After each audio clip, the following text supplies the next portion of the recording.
Halo, assalamualaikum warahmatullahi wabarakatuh. Jumpa lagi dengan Sobat Sen.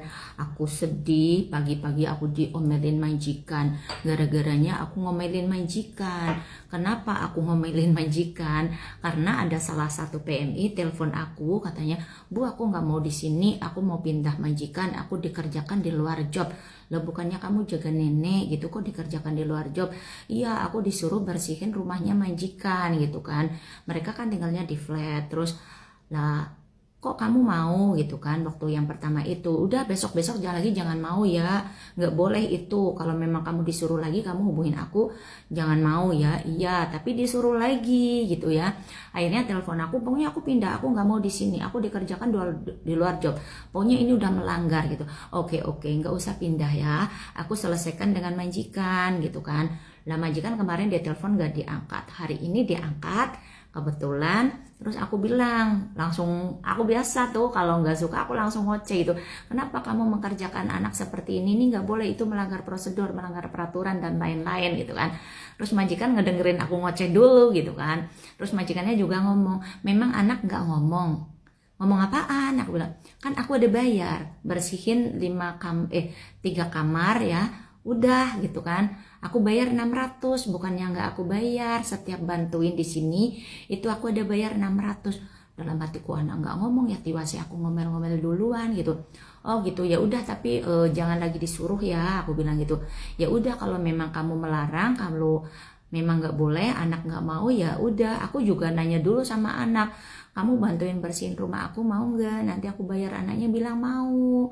Ya jadi aku nyuruh. Kalau bilang nggak mau, aku nggak bakal nyuruh, kata majikan gitu.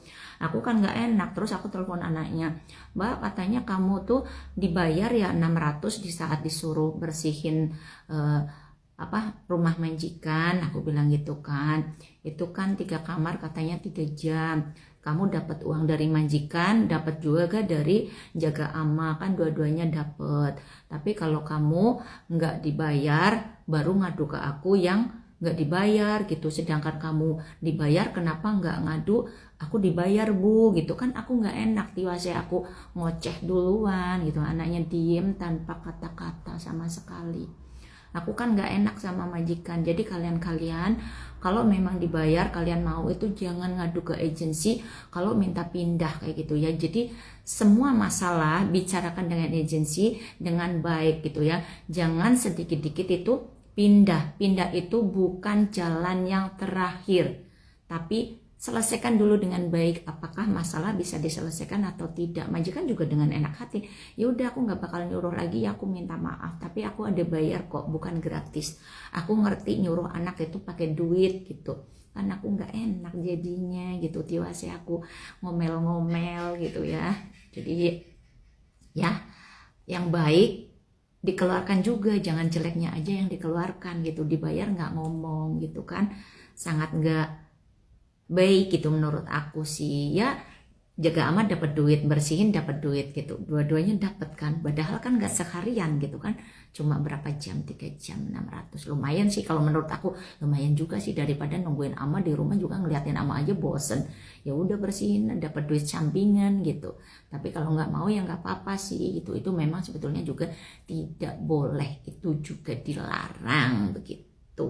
Tapi kalau mengadukan sesuatu ke agensi harus sesuai ya, jangan asal ngomong tidak baiknya aja, baiknya juga semuanya harus diadukan begitu. Oke semuanya, pengalaman ya. Thank you. Assalamualaikum warahmatullahi wabarakatuh. Bye bye. Nah, jadi saya akan sedikit menanggapi tentang berita yang sedang viral ya guys. Sebetulnya ya banyak sekali teman-teman kita yang masih baru gitu ya bekerja di Taiwan. Entah kenapa mereka itu punya keberanian yang luar biasa gitu ya. Jadi keberanian di sini adalah dimana mereka itu kalau misalkan ada sedikit kesalahan si majikan, itu mereka sangat berani untuk meminta pindah majikan guys. Padahal sebetulnya itu hanya masalah-masalah sepele yang bisa dibicarakan atau bisa diselesaikan dengan baik gitu guys.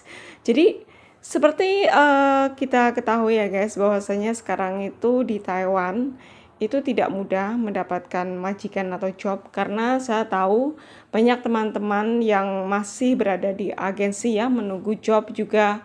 Ada banyak dari mereka itu sampai menunggu berbulan-bulan gitu. Jadi Bagi teman-teman yang sekiranya dapat majikan yang baik gitu, kalau cuman hanya masalah sepele yang bisa diselesaikan dengan cara bermusyawarah gitu ya, mending jangan sedikit-sedikit pindah majikan. Karena kita belum tahu ya di luar sana, siapa tahu malah dapat yang lebih jahat dari majikan sekarang. Itu kita tidak pernah tahu guys. Jadi disyukuri aja majikan selama mereka itu menggaji kita dengan lancar, memberikan makan dengan cukup dan cukup istirahat. Kalau misalkan kerja di luar job sekiranya kita tidak mau, ya kita tidak usah menyanggupi gitu. Tapi kalau misalkan sampean atau kalian itu sudah sanggup kerja tambahan dan digaji dan kalian menerima, ya udah gitu, jangan dipermasalahkan lagi, apalagi sampai meminta pindah majikan begitu guys. Jadi sebetulnya banyak sekali pelajaran yang bisa kita dapat ya dari beberapa kasus-kasus sebelumnya, seperti kasusnya Mbak Ina begitu ya, yang dimana beliau meminta tambahan gaji, namun karena majikan tidak sanggup, akhirnya ya karena keberanian dia gitu, telepon 195, akhirnya beliau jadi ya dipecat begitu guys.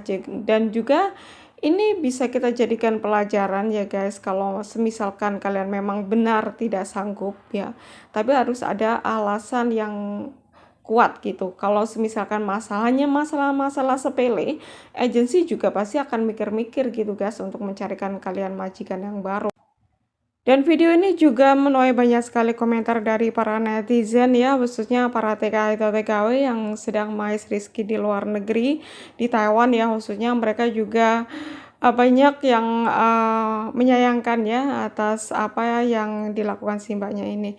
Nah, berikut adalah komentar-komentarnya guys.